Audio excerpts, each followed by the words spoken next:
Cindy, thank you so much for that wonderful introduction. And I am so pleased to be back in Roanoke. It's been quite a while. And of course, I'm so delighted to be here to celebrate the Fralin Collection exhibit here at the Taubman. It looks absolutely fabulous. Carl Willers, the curator, has done a brilliant job in organizing it. It's been done thematically, and I think it works quite well. And I think it's always interesting for a collector to see their collection in a museum setting, because it looks much different than it does in your home, and it gives you the opportunity to really look at each piece individually. So it worked out very well. Hopefully most of you have seen the show upstairs. As you know, it is a collection of American art, and it is mostly from the late 19th through mid-20th centuries. As you will also note, aside from being thematic, it's also representing various styles, movements, and media. So many collectors shy away from collecting works on paper, but not so the Fralins. They have some wonderful works on paper in the collection. You also, I think, will see how passionate they are about collecting. I think that comes through very well. And also their appreciation and regard for American history. Now, we have been working together since the 1990s, and we were introduced at first by another Roanoke resident, Kermit Birchfield, and his wife Glennis, who now live in Massachusetts. And we became acquainted, and all of a sudden, Heywood was buying art for his sister-in-law. And so that's how we got started. And then, of course, the Horace G. Fralin Charitable Trust became a very important donor to this institution for the permanent collection. So I was also involved working with that. So when we got started, it really was an adventure almost all the time, because Heywood and Cynthia would come in, and we'd go from auction house to auction house, gallery to gallery, sometimes to warehouses in Brooklyn or New Jersey. And usually, or often, someone from the museum would come, and at the time it was Judy Larson who was the director. And then there were times when friends would come along. Chan and Kay Bowling would come, and Chick and Barbara Pace, and we not only just would look at art, but we'd also have a good time going to cocktail parties and other things. So at any rate. Well, to get on with the evening, what I'm going to do is ask 2 or 3 general questions for Heywood and Cynthia to respond to, and then we're going to look at about 10 pieces of art and talk about them as sort of examples of what they feel about their paintings and what they mean to them. So the first question is, were you interested in art as at a young age or individually before you became a couple? And after you were a couple, how did you begin to collect? I'll go first. Cynthia's a little bit nervous. Let's make her first. Actually, both of us, I think, had been interested at an early age, but interested in viewing art, going to museums. Buying art was not anything that we'd ever considered, because we didn't have enough dollars to do that. And so we enjoyed the museums, and pretty much that was the extent of our viewing of art and seeing art. There was an unusual event, though, in 1983, I believe it was. You may know that the Garrett family and the Maston family are related to, and Peggy Thomas were related to Susie McDowell Akins, who was the wife of Thomas Akins. And they had, she had a significant collection of Akins pictures, and they were selling some of those at the grandmother's death at Christie's in New York. And so Lee Maston, who was a very close friend of mine, invited me to go to that sale. And I would have to say that that was one of the most expensive trips I've ever made, because it did get me interested in art, and I became very attracted that period of painting and to the whole auction scene. That picture, one of the pictures they sold was, the name of it was The Spinning Lady. It was a watercolor, and it brought the record for watercolors at any American art sale at that. And so that added to the excitement. And in fact, there was a Thomas Eakins exhibit that traveled worldwide not too long ago, and that picture was actually in that exhibit. So all of that was exciting. And then, as Debra said, after my oldest brother died, his sister became interested in art.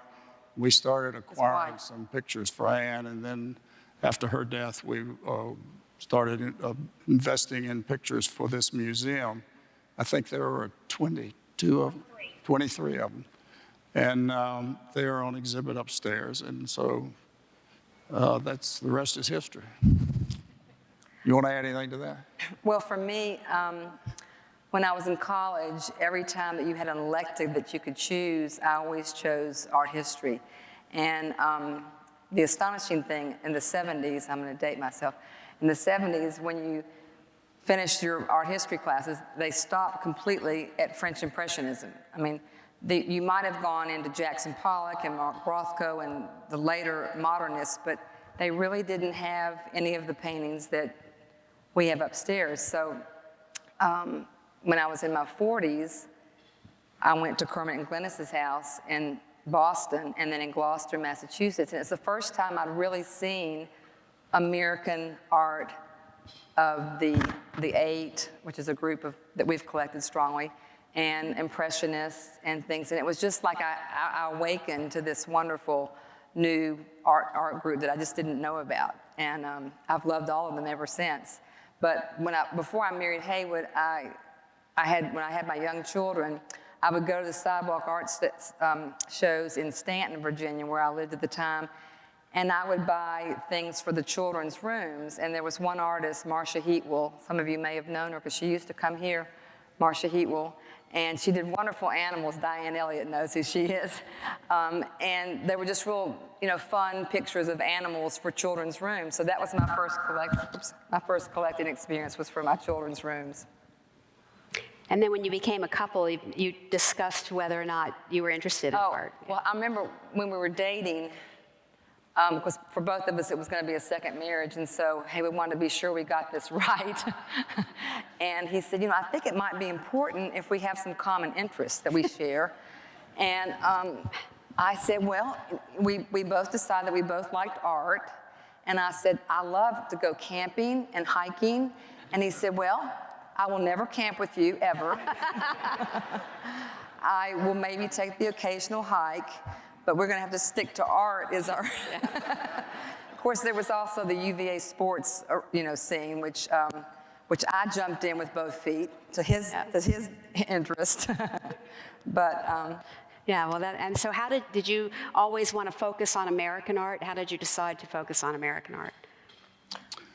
Well, I think with the Heywood said this to me when we started trying to collect for the Museum of Southwest Virginia at the time, or Western Virginia, which became the Taubman. He said, we're a small city, so we can't be all things to all people, but we can hopefully get the Eakins collection from Peggy McDowell Thomas, and then we can build from that era into our collection and really have, for the size city that we live in, a pretty astounding collection. And so that's kind of what pushed it. But then by that time, I think we had both fallen in love with the Eight and, the American artists of that era. yeah, and I actually have been very attracted to the American painters. I think they are very much underappreciated, and Michael from the Virginia Museum might talk a little bit about that. We were talking at the table about it. They are not anywhere near as respected as the French Impressionists, for example, but they are very, very good and very representative of America and paint the scene of America. And I'm all about America anyway. Well, we're going to start now with the selection of images that we're going to show. And actually, the first two, the actual paintings, are here on stage. We have Jimmy O'Donnell, and the young Irish boy that is in the Taubman collection. And on the other side, we have Johnny Patton, that's in the Fralin collection. Both of these were fairly early acquisitions, both for the trust or for the foundation when we were buying art for this purpose, and also in your own collection. So how did you happen to zero in on Henry, and and why do you think he speaks to you? Well, Henry was the leader of, well, when they were in Philadelphia, there was 5 of them. There was Glacken, Sloan, Lukes, Shen, and Henry. And Henry was the older and the one that kind of led the group. They would meet at his house once a week, and when illustration jobs began to dry up because of the camera coming into play and photography being used, he suggested they all go to New York. And we just fell in love with the gritty urban paintings that they did. Like most American painters prior to that crowd, because they were kind of rebels for their day, was doing the real genteel, traditional interiors of a woman, maybe arranging flowers or sewing in a beautifully decorated living room. And they were actually, painting women hanging their laundry and kids fighting and brawling in the streets and prostitutes coming home from work at night. So it was the real life of real people versus just the upper class. And Henry always liked capturing the true character. It didn't have to be people of refined backgrounds. He was trying to really create dignity for the average people in America. Yeah, and I'm particularly attracted to these Irish children. He painted a number of them. They are all from a chill island outside, just off the coast of Ireland, right? And they were kids that were from dirt poor families. They had nothing. When Henry painted them, the way he was able to capture them, I thought was particularly spectacular. Both of these paintings were painted in 1924. And the one that's Jimmy O'Donnell is owned by the museum, and that is a particularly appealing to me because of the piercing blue eyes. I mean, to me, it just speaks to me. But not to take away from Johnny Patton, he's also, I think, a very, very well-painted picture. But, and then one of the sad things about this is that all of them, a lot of them are still, the families are still there in a chill island. But Jimmy O'Donnell died as a teenager. So this was not too long before his death when that was painted. One of the neat things that I learned was that, of course, the Henrys didn't have children of their own. And so these little boys got such attention from Marjorie, his wife, and she would fix peanut butter and jam sandwiches for them. She would give them sweet treats, and she would play the vitrola. I love the word vitrola. We don't have that word anymore, but she'd play the vitrola for them. And they said that Henry just loved the chatter and the activity of the children, being in their home. And they each would get a half a crown a day for sitting for him. And at that time, that was the wage that a common worker would be paid, an adult would be paid. So for those little children, it was quite something to sit for Robert Henry. Yeah, no, it's great stories in that, for that particular aspect of his career. And in terms of buying art, we've always gone to auction and we've gone to galleries. Do you have a preference as to, do you find auction the more exciting arena, or does it matter? For example, this work came from a gallery and the other came from auction. You want to tell me the story on this one? You go ahead and tell them the story. Well, it was our second time buying by ourselves. And the first painting, I guess, that we got, there was no competition. So we just kind of did like that, and we got the painting. But for this Henry, for Johnny Patton, there was activity going on, and we were so excited. I wanted to hold the paddle. he wanted to hold the paddle. And so we were fighting about who was going to get to be the person with the paddle. And all of a sudden, the bidding just stopped. I mean, just dead in the water. And I said, Heywood, it's going to be over. And I mean, I just grabbed it and went up. And the auctioneer, I told Deborah, maybe he got a signal from the other bidder, but he had the gavel up. It was coming down. Our paddle went up. He stopped. He took our bid, and then he closed the sale.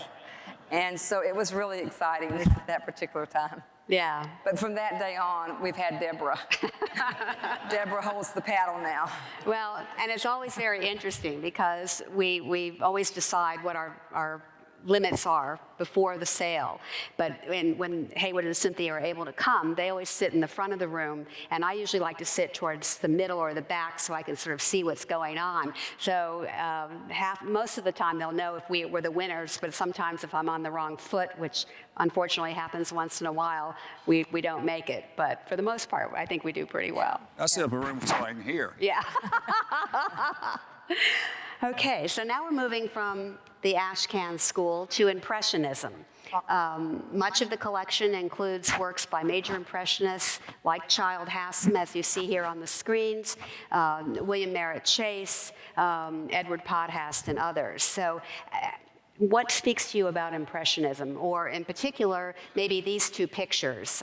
What I should point out is that the Taubman picture is the one on the right, which shows a view of Central Park, and that was done after the turn of the century. And the one on the left is actually a very rare view of Oak Park, Illinois. It's called The End of the Trolley, and Hassam painted that when he had gone out for the Columbian World's Exposition in 1893 to do some sketches. And while he was there, he painted only a handful of paintings. Well, Hassam is, in my opinion, one of the great Impressionist American painters. He typically painted scenes, street scenes, New York, Paris, larger urban areas. He painted a number of garden scenes that are very popular. He painted coastal scenes, and he painted some genre scenes. And these are two that I was very much attracted to. The one on our right, I don't know if it's your right or not, across the park is a view of Central Park very early on, and looking from the west to east, I believe. Is that right? Yeah, it's actually... And it's, those are the old sheep barns. They actually had sheep in Central Park at that time. And for those of you that have eaten at the Tavern on the Green, those buildings became the Tavern on the Green. So it was, it was a scene that we found very appealing. And then the one on the left, that was actually a Chicago scene that was the end of the trolley line. You get you can see that they're moving into a period of you got the streetcar there, and I think there's some gas pumps I can't see from here. But anyway, and then you've got the horses, and so it's a changing period. And I think he only painted about 5 or 6 oils in Chicago, and this is one of the very, very few Chicago scenes. And also, we found it to be a very attractive subject matter. Well, and to me, it also has, sorry. It's fun for children to see that painting, because some kids don't know that there was horse and buggies before. So it's the nice juxtaposition of the horse and buggy for them to actually see that was the way we used to get around before we had the trolley line. Well, and also the subject matter of that one, although it's not painted in the Ashcan style, it has sort of more of that common man kind of subject. So I think that sort of relates to a lot of your pictures. The painting on the right, the Central Park picture, is a rare view because he normally painted from more of the east side, but he had a studio on the west side, and he went from Central Park West looking at this view. But we had an interesting circumstance with buying this painting. It came up for auction, and I actually had another client who was from New York City, who at that time I worked with, and both the Fralins and this client liked the picture.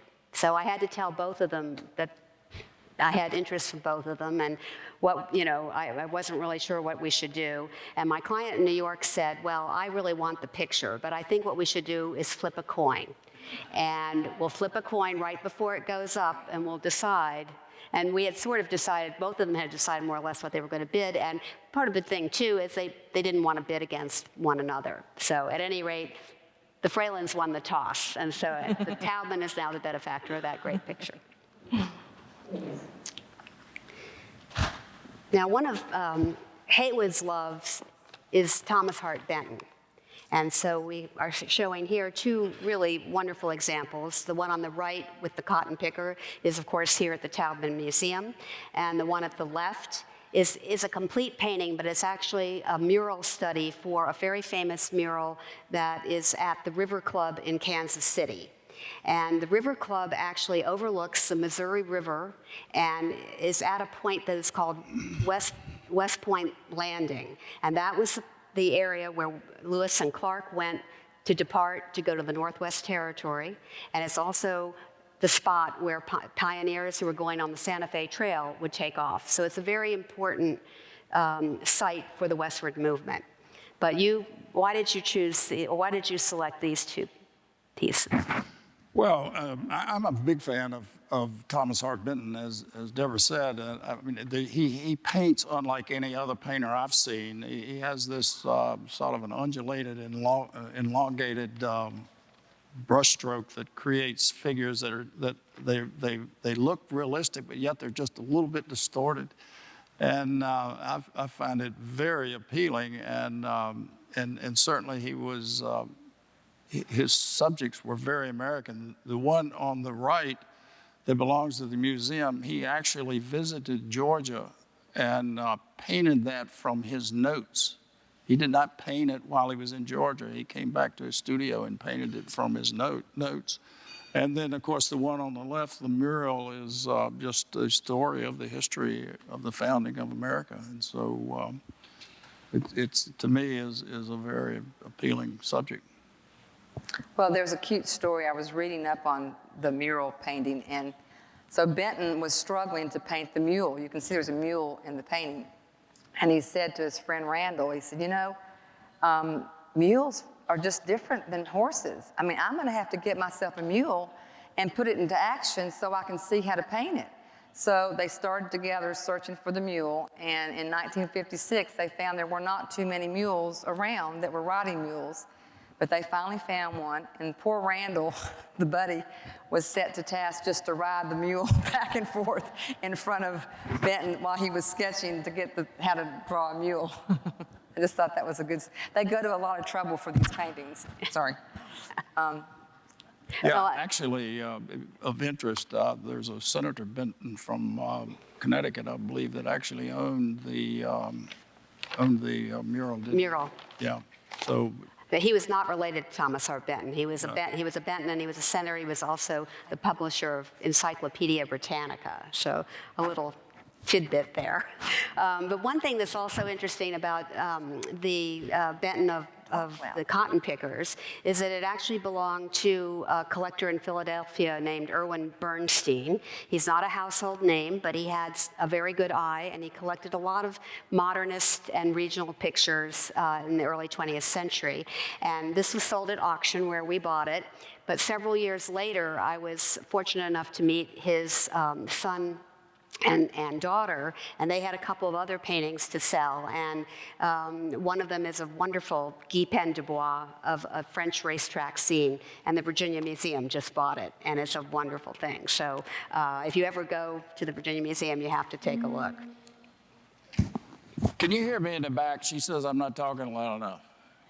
Can you hear me? Okay, but you're mumbling a little bit. So, is this no, this is not what I want, sorry.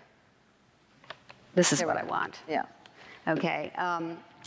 One of the themes, of course, two of the themes include both rural subjects and urban subjects. And the one on the left is by an Ohio artist named Otto Bacher, whose real claim to fame was working with Whistler and making etchings. But in the 1890s, he returns to Cleveland, and he decides to set up an art school in a small town called Richfield, Ohio. And this is a scene in Richfield, Ohio. And actually, the person in the buggy is thought to be a Dr. Ewing, who is the first owner of that painting. But at any rate, Heywood, this is a favorite of yours. And Yeah, both of those are favorites of mine. You just talked about the Bacher first, right? Yeah. Yeah. The Bacher, if you've ever seen men sitting around a drugstore talking about what the next political election is going to be, that's exactly what this reminds me of. These men are sitting around discussing all of the affairs of the county and what needs to be done and what hasn't been done. I was also very attracted to the motion and was it a buckboard they call them? right. And it's just a well-painted picture. It's also interesting that this picture was on loan and actually hung in the White House in the George Bush administration. Yeah, and it also was in the very famous 1889 Paris Universal Exposition, and it belonged to a major collector named Richard Manoogian from Detroit, so it has quite a history. And then the Theodore Butler, of course, is a wonderful view of the World War I era from 1918, and it shows Fifth Avenue, which was called Avenue of the Allies at the time, showing all the flags of the Allies. And do you want to speak about Butler? You want me to talk about it? You can talk about it. Well, the Armistice Day flags are very, very popular. I think there were 3 prominent artists that painted them. Hassan, probably the most famous one, which I think is in the Met. One's in the National Gallery. Luke's was painted them, and then Butler painted this one. Virtually all of them are in museums, and so I felt very fortunate to be able to get this Butler one in. And I particularly like it. It's very impressionistic. When you look at it, you can see it's very impressionistic. And one of the reasons for that is that he actually married Monet's granddaughter. Stepdaughter. Stepdaughter.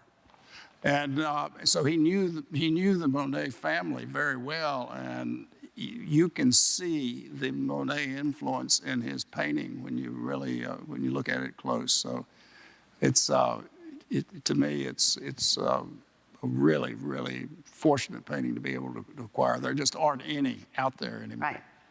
He did one other like that, Butler did, and it happens to be in the Birmingham Museum of Art.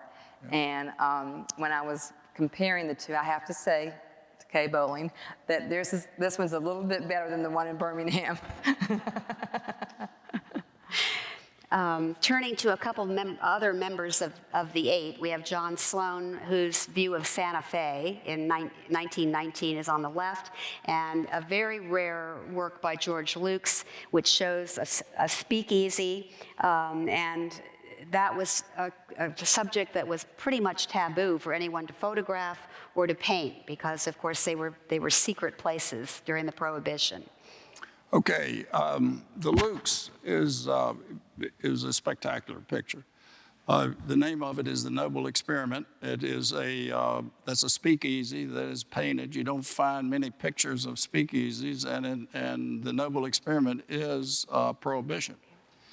And the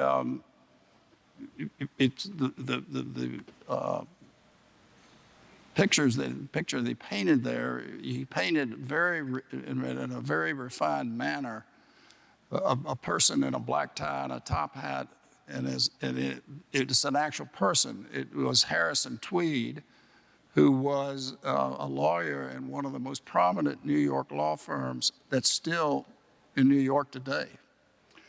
And that person actually owned the painting, and we acquired that from his family. He's long since died, and some of his, those that inherited the picture have long since died, and the painting came out of L.A. and was belonged to the family.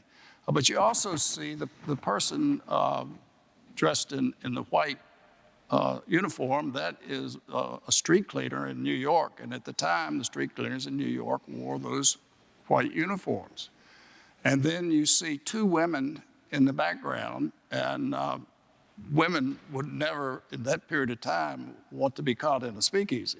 It was just, there was a message there. And They weren't supposed to even go out alone at night, to be honest, girls. They weren't supposed to be out at night by themselves, so. And then also of interest is that George Lukes actually painted himself in the background. He's facing in the opposite direction. And that's very appropriate because he was a hopeless alcoholic.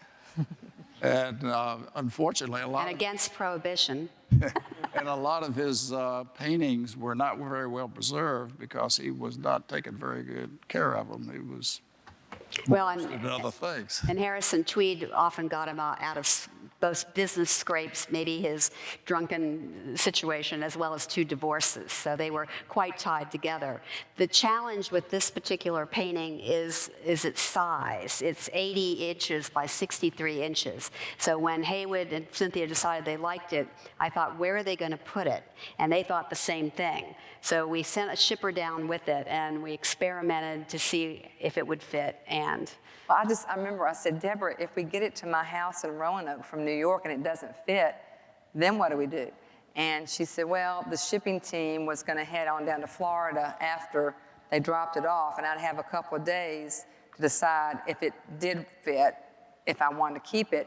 Well, I mean, they hadn't even gotten it on the wall before I was like, I want it. So there was no question, and it fit exactly in between the crown molding and the floor molding. I mean, it was meant to be in this one spot in our house. And Right. then the Sloan is a genre scene of Sloan. They're very, very hard to find. Almost all of them are in museums today. This is of Santa Fe, a plaza in Santa Fe, and I think it was painted in 20, I'm not sure. 1919, I believe. Okay, anyway, I think he went to Santa Fe that year, and I think he returned every year for 20 years after. 29 He years. was so fascinated with Santa Fe, but He became a big advocate for Native Americans, for their art, their religion, their traditions, and he really fought to try to preserve the Native American, way of life. And I think he just fell in love with those people as well. And it also ties in with some of your Western collection, because you do have Joseph Sharp and Leon Gaspard and others. So it's a nice sort of connection there. We're running out of time, but I do want to show the last 4 slides. So the next 2 are pretty much a departure. You can see that we're more in the modern period. Both of these were done in the 1930s. And on the left is Walt Kuhn, and on the right is Georgia O'Keeffe. The Walt Kuhn is a painting that really speaks to Cynthia, and so I think you should. Well, it was funny. I've learned on this journey that I obviously break the rules, because this was not in the auction that we were viewing the galleries for, but there was a velvet rope blocking off going further, and I just kind of snuck around and went on Further. and I found around the corner the Walt Kuhn, and I went and grabbed Heywood, and I said, I don't even care if you get anything in the current auction. When this comes for sale, this is what I want. And the story of it is, it was owned by Frank Sinatra, and upon his death, Barbara Sinatra sold most of the things that he had, but she kept this one. It's called Girl with Turban, and I read a little article by Barbara's son, and he said, my mom always loved this painting, and she said she'd never part with it, and she called it her flapper. And he said, I think maybe the reason she loved it so much is because she herself was a showgirl at one time. And so it's a connection there that's just so strong. But I can just envision the Rat Pack, Sammy Davis Jr. and Frank and Peter Lawford and all of them just with a drink in hand underneath this painting. So it always makes me happy when I see it. I actually knew Barbara Sinatra. I never met Frank before he passed away, but I helped her sell some of the things that she did earlier on. But she kept this painting in her bedroom in LA. It hung over her bed. And she was a showgirl, and it did remind her of that. And just as a tidbit, Frank Sinatra's doorbell played Strangers in the Night. So it was quite an amusing adventure. And one more thing about Kuhn, I never understood why, because we have another painting by him that's upstairs, and it's a circus performer. I didn't understand why he chose circus performers and vaudeville girls, but when he was down on his luck one time in the 1920s, he literally became a director and worked for circuses and vaudeville reviews, and so he spent time with those people, and they became his subjects, which I think is fascinating. Now, was O'Keeffe always on your list in terms of wanting to find an example? Of O'Keeffe? Well, Georgia O'Keeffe is one of the all-time great American painters. She actually early on was in Virginia, attended, I think she attended high school here, one of the private. Chatham Hall. She was at Chatham Hall. And she also was, she studied under Arthur Dow. and he was a professor at the University of Virginia at the time. So, you know, she actually got a little bit of a start here, but all of her great paintings were painted after that, and after she went to New York, met the photographer. She ultimately married, and he was a great influence on her pictures over the years. I actually.